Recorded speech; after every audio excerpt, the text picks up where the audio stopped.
네, 어제는 미국 증시도 강세였고 또 지난 주말에 50조 플러스 알파라고 하는 채권시장 안정책이 나오고 나서 좀 강세를 보였는데 오늘은 장 초반에 미국 증시 여파로 상승하다가 추가 상승을 이어가지 못하고 있습니다.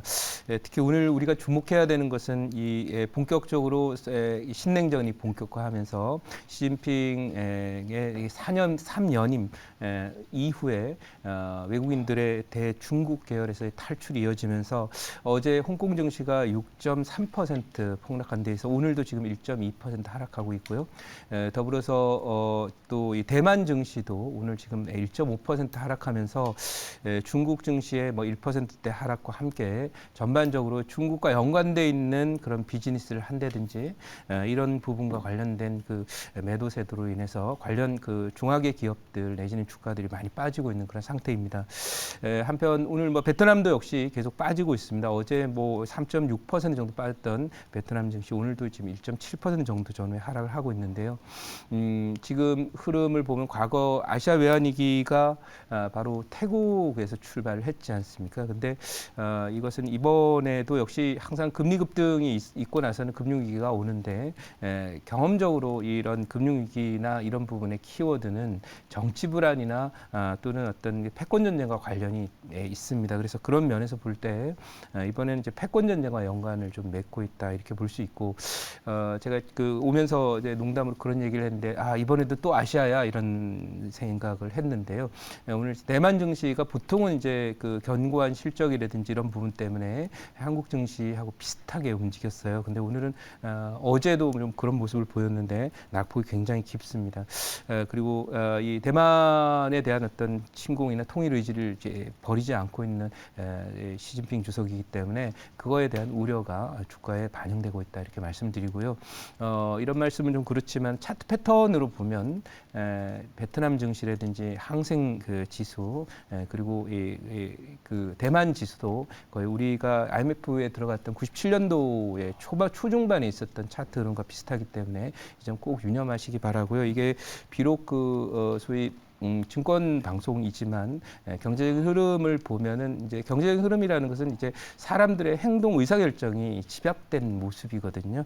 근데 주가가 모든 걸 다 얘기해 줄 수는 없지만은 어쨌든 앞으로 진행되게 될 자본과 기술 전쟁에서 중국을 이제 압박하고 있는 미국의 패권 전략 이런 부분에 따라서 상당 부분의 아시아 쪽 중국 의존도가 높은 국가들이나 기업들의 경우에 어려움이 예상된다 이런 말씀을 드리고 종목 선정에도 그런 종목들은 가급적 피하는 전략이 좋다 이런 말씀을 드리도록 하겠습니다.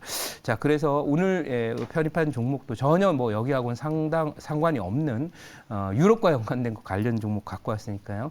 경기무관 글로벌 정책주에 관심을 두자라는 키워드에 주목하시기 바라고 보유한 종목도 잠깐 보겠습니다. 제가 이름이 조금 그렇지만은 여러분들 잘 아시는 풍년밥솥 관련한 종목 그 PN 풍년이 오늘도 이제 20% 지금 수익이 나왔고 1차 목표치를 돌파를 했는데 추가로 올라갑니다. 가볍게 올라갈 겁니다. 이 종목은 10,000원 정도 이렇게 올라갈 거라고 보여지고요.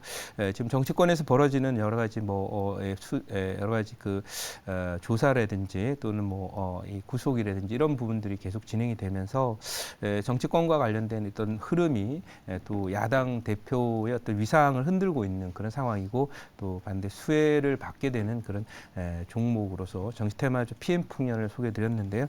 오르고 있고 제가 보기에는 훨씬 더 많이 갈 거라고 보여집니다. 목표치까지 2차 목표치까지 가보도록 할 거고요. 그 다음 종목은 지금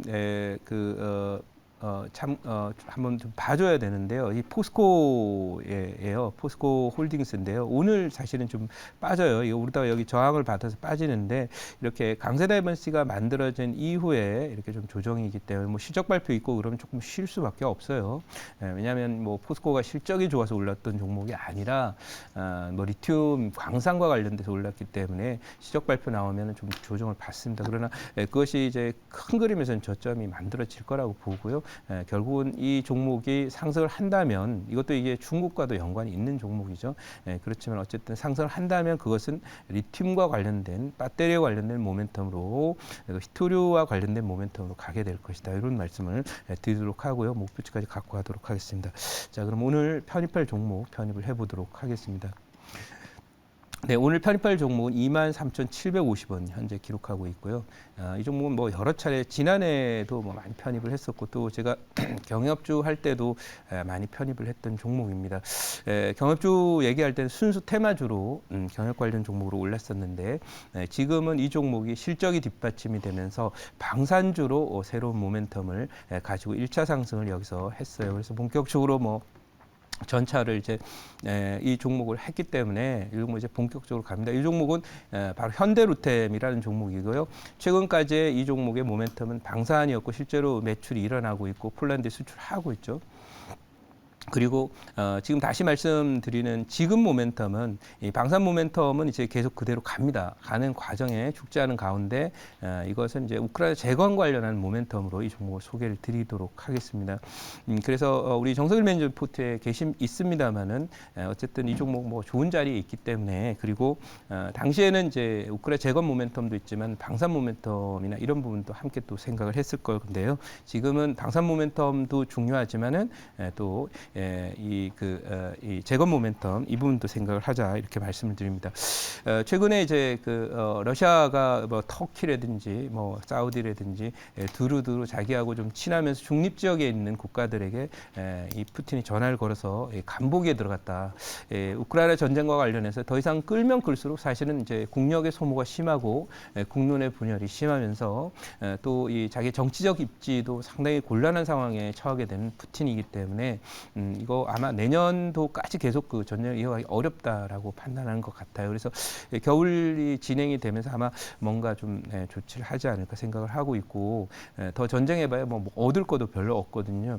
서구에서 지속적으로 무기 공급이 이어지고 있는 한 러시아가 핵을 쓰지 않는 한 우크라이나를 제압할 방법이 없습니다. 최근에 전선에서 자꾸 후퇴하고 있는 모습도 그렇거든요. 그래서 그런 부분에 제가 볼 때는 이 러시아도 이제 내부적으로 뭔가 이 종전이나 휴전에 대한 어떤 생각들이 시작되는 걸로 이렇게 판단을 해요. 그래서 그런 관점에서 이 종목 관련 우크라이나 재건 수혜주로서 말씀을 드리고 이 회사는 특히 우크라이나의 철도나 뭐 이런 것들도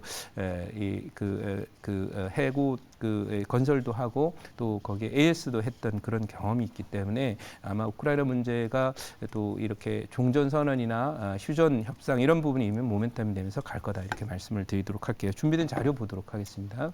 자, 준비된 자료는 현대로템이고요. 현대로템에 대한 어떤 자료 잠깐 보도록 하겠습니다. 보면 이 회사는 지금 현금도 또 넉넉하대요. 지금 불경기 시대에는 사실은 정부 정책주에 관심을 두는데 현금 없는 애들은 정책이 나오기 전에 먼저 꼬꾸라져 버리게 되면 정책이 실행됐을 때 그 회사는 없어져 버릴 수도 있습니다. 그래서 야반도주나 어쨌든 뭐 그런 부분처럼 이 불경기 시대에는 재무제표를 잘 봐야 되는데 현대로템은 탄탄한 현금이다 이렇게 얘기하고 있고 K2 전차 수출 이상무 이렇게 나와 있고 첫 출고했다는 얘기가 나오고 있죠. 다음 장 한번 보도록 하겠습니다. 현대로템이 이 성장 동력 새로운 걸 또 육성을 하면서 수소 추출기 가동률 99%다.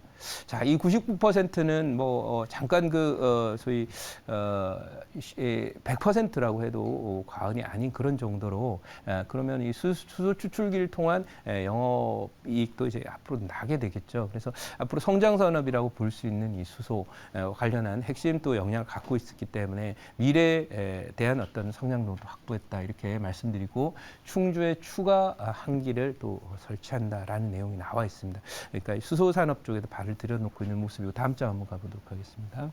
자, 다음 장 보면은 우크라 철도청 공급 이력이 있다라고 하는 거예요. 이게 굉장히 중요하죠. 나중에 결국 그 우크라이나 재건 문제가 이슈가 되고 휴전 문제가 나오게 되면 아무래도 제가 보기에는 뭐 이 정도면 거의 대장급 이슈가 아닐까 싶습니다. 우리가 우크라이나에 인프라 공급을 했던 이력을 갖고 있는 회사가 뭐 얼마나 되겠습니까? 현대로템이다. 그래서 그런 관점에서 휴전의 분위기가 곧 나오게 될 거기 때문에 거기에 대한 기대감으로 현대로템은 편입합니다. 제자로 가서 질문 받도록 하겠습니다.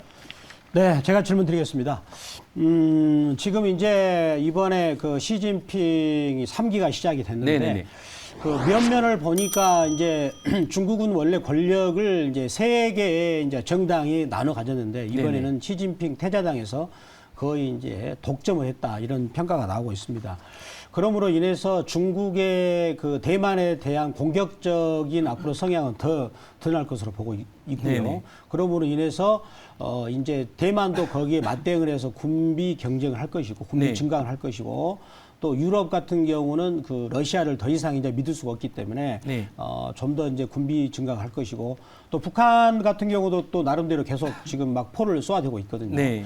그러면은 이런 흐름들이 네. 그 현대로템의 어떤 실적에 대해서 보탬이 되는지 궁금합니다. 네, 말씀하신 대로 이제 이게 그 방산이라는 것은 이 나라를 지키는 문제이기 때문에 네. 소위 그 영어로는 레퍼런스라 그러죠. 내 납품 이력이 있느냐, 그리고 어느 유명한 그 또 의미 있는 그런 납품 실적을 갖고 있냐 이런 걸 물어보고서 제품을 구매하게 되거든요. 네. 그런 면에서 이번 그 폴란드에 대해 수출이 이제 확정됐다라는 것은 우리나라 전차의 글로벌 그 경쟁이 높아졌다 이렇게 볼 수 있겠고 네. 지금 이 대만 얘기도 좀 하셨습니다만은 지금 유럽에도 이제 러시아의 어떤 위협에 맞서서 그런 군비 증강을 독일이라든지 뭐 이런 나라들 폴란드가 많이 합니다만은 아시아도 결국은 대만도 그렇고 전쟁이 발발하게 되는 경우에는 네. 그게 뭐 대만에서만 전쟁이 끝나라는 법은 없거든요. 그래서 그 이후에 뭐 베트남을 포함해서 그 주변에 있는 필리핀이나 말레이시아, 인도네시아 이런 나라들도 결국 군비 증세에 나설 수 있고 또 우리도 마찬가지로 군비를 계속 늘리고 일본도 그럴 거기 때문에